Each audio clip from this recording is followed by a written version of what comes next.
Alright dudes, welcome back to the channel. In this video we're going to be looking at another turbo selection, and this time for the 1.8T big turbo. What is the best size for this engine? The 1.8 turbo is found on Volkswagen, Audi, Seat, Skoda. So the first step is to get the volumetric efficiency of the engine at various RPMs. So in this example I've chosen 2, 4, 5 and 6000 RPM, and to calculate the VE, the volumetric efficiency of the 1.8 turbo, we need dynographs of this engine, preferably dynographs of engines that are stock or close to stock. There is a page dedicated to the 1.8T and it gives dynographs. The important thing with the dynographs is that they show the RPM, the power, but also the boost level as well. So this website, 18t-tuning.com, it gives us a number of dynographs, and some of them, or a lot of them, have got the boost on it as well, which is, very important to have, especially for this process. So I've chosen 3 graphs from that page. There's links to this in the article. This article that I'm going through at the moment, link in the video description. And this is what we get from the volumetric efficiency calculator. So we bolt in the, well, let's just go and have a look at the volumetric efficiency calculator if you haven't seen it before. So we need to know engine capacity CCs, the engine power BHP, the RPM of this BHP, and this will spit out the volumetric efficiency. And at the bottom then we also need to put in the absolute boost pressure. So if it's running 7 psi of boost, we need to put in the absolute boost pressure, which is going to be 21.7.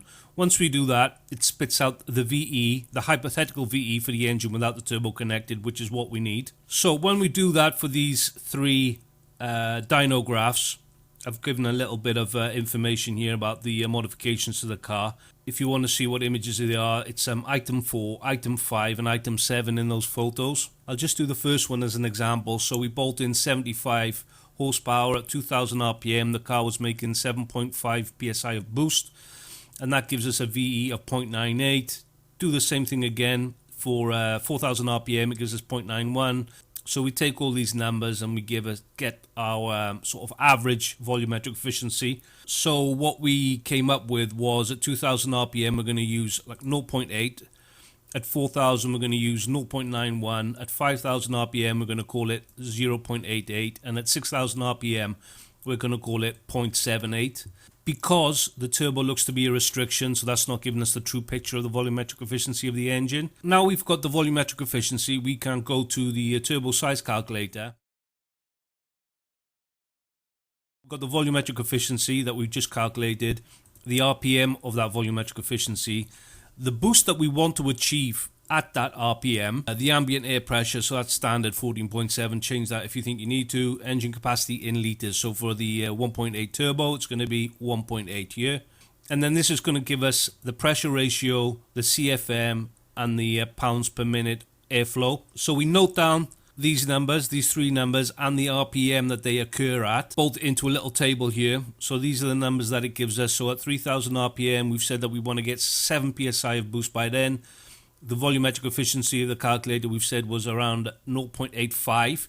We're using 3000 RPM, so we're just going to split the difference between 2000 and 4000 RPM. And it gives us a pressure ratio of 1.4, 9.2 pounds per minute, 119 CFM. At 4000 RPM, we said we want to get 15 psi of boost. The VE at 4000 RPM was 0.91. So that's a pressure ratio of 2 pounds per minute is 18,233. And again for 6000 RPM, same thing. And it gives us these numbers. These numbers are what we're going to use to plot onto compressor maps. So going on to the big turbo analysis for the 1.8T, we've chosen 3 turbos, the GT2860, the GT3076R, and the GT3582R. These are the GT series of turbos. If you want to use other turbos, you can go onto the Garrett Turbo website and you can choose whatever turbo you want from there, the GTX series, the G series, whatever you want. But in this example, we're using these turbos. So if we just look at the first one, so we come to the GT2860 RS turbo, we plot 1.4 and 9.2 onto the graph. So 9.2 is going to be around here, 1.4 is going to be here. And then we plot the remaining 2 points onto the graph. Again, 218, 223, 218 and 223, and these are the plots that we get. And we do that for the 3 other turbos, and this gives us an idea of if they're suitable for the engine or not. So for the GT2860 RS, for the stock engine, stock internals, or the stock exhaust manifold, the 2860 looks to be a very good match. If we fit a freer flowing manifold, bigger diameter downpipe, i.e. increase the volumetric efficiency of the engine, we are going to move these points to the right, which is okay. We're still going to be in a good place efficiency wise, and it gives us a little bit of room to increase the boost, but not much. 18 psi, 19 psi to stay within the peak efficiency of this turbo. Coming on to the GT36, so this looks a bit big.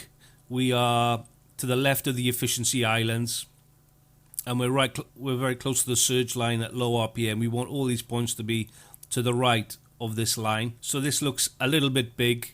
Maybe if we increase the VE of the engine, like these points again, we'll move to the right, which is going to bring us into the efficiency island, and it gives us more scope for increasing the boost. Well, quite a lot more scope, but I'm not sure if we're going to be able to get there. I think this at 4,000 RPM. At 4,000 RPM, we are going to be getting a bit too close to the surge line, I think, no matter what we do. Basically, it just looks like the turbo is a bit too big, and the GT3582 is an even bigger turbo.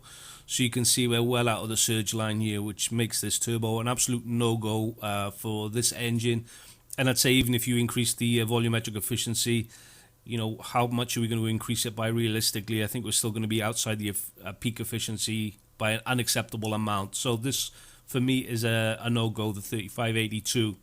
I've just put some videos in here. We've actually got a GTX 3582 on a stock motor just to see what's the maximum power. It's not for just for fun, just to see how much power they can get out of a stock engine. So if you're interested in that, the video is there.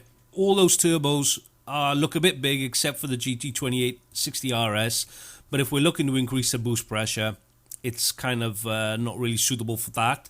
So we want something that's bigger than 2860 and smaller than the 3076. So let's have a look at the 3071. And we can see we look in a much happier place here. We are closer to the peak efficiency, and we've got, you know, quite a bit of extra scope to run more boost. So if we increase the VE with a tubular manifold, better breathing of the engine, you know, that's going to move us, you know, really into the sweet spot of this turbo. So all in all, even for the stock engine, the 3071 looks, you know, decent.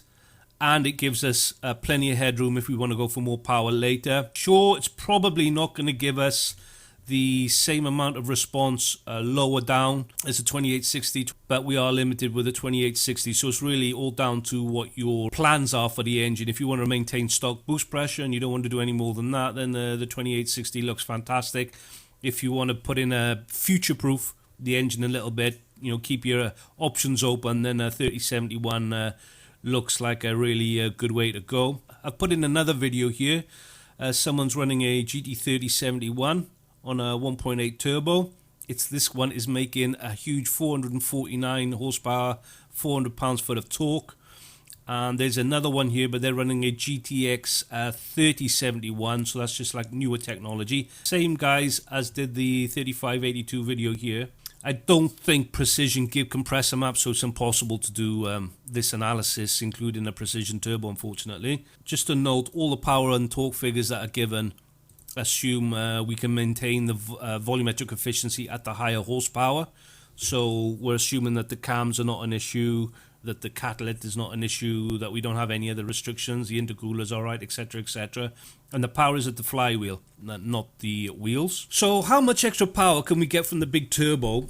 The whole point of the big turbo is that it can flow enough air, theoretically, to maintain peak torque all the way to redline. Whereas the KO3S is a small turbo, it gives the peak torque at only 3,500 RPM. So looking at the item 7 dyno graph, the ones that we've just been looking at, how much extra power would this engine make if it could maintain 304 pounds-foot of torque at 5,000 and 6,000 RPM instead of 3,500?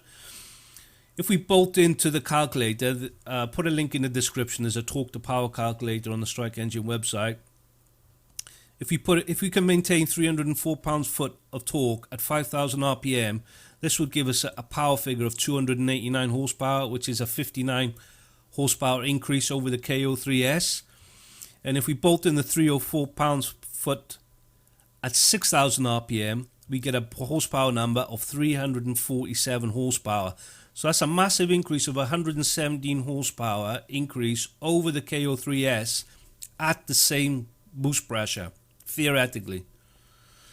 So even the GT2860 RS is theoretically suitable for this type of power level at 15 psi, but that is really close to the limit of that turbo. And because we're using the same torque as the KO3S, it's not putting any extra stress on the engine, because peak torque is the same, and arguably maybe a little bit less stress because that peak torque is happening at higher RPMs. I've put in a quick video here of a tuning company that's using the 2860 RS, and they are getting, how much are they getting? 380 horsepower, but they're using 1.8 bar of boost.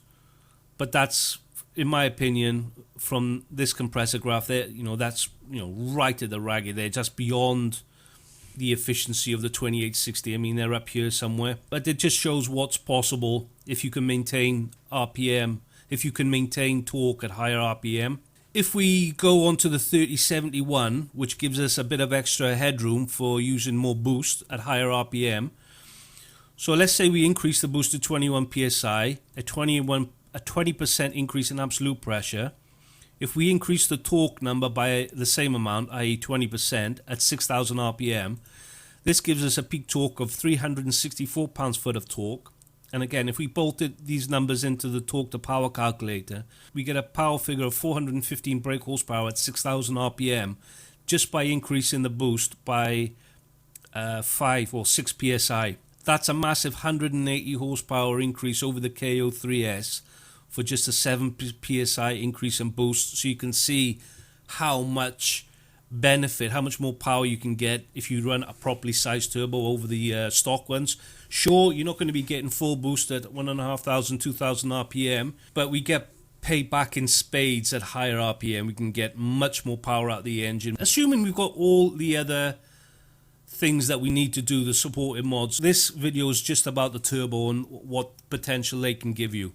If you want to future-proof the engine, you think there's a possibility that you're going to want to increase the boost later down the road, you're going to put new rods in it or whatever, the GT3071 looks like a very good sized turbo. It works at standard boost levels on the stock engine, and it gives us plenty of headroom. But then again, if you're sure that you're happy with the power that a 2860 can give you, i.e. around 300, maybe 340, and you don't want to get any more out of the car than that, that's enough for you, then I think the 2860 is also a very good turbo, with a benefit being that it's going to come on boost slightly earlier than the 3071. So I just put a quick disclaimer in at the bottom. This is just to give you a rough guide of turbo selection. It's not a replacement for speaking to your tuner or speaking to experts and or doing lots of personal research. So that's the video, guys. That is turbo selection for the 1.8 turbo using the Strike engine turbo size calculator. As always, thank you for watching. If you're not a subscriber, please subscribe. If you are already, it's appreciated. Look after yourselves, and I'll see you again in the next video.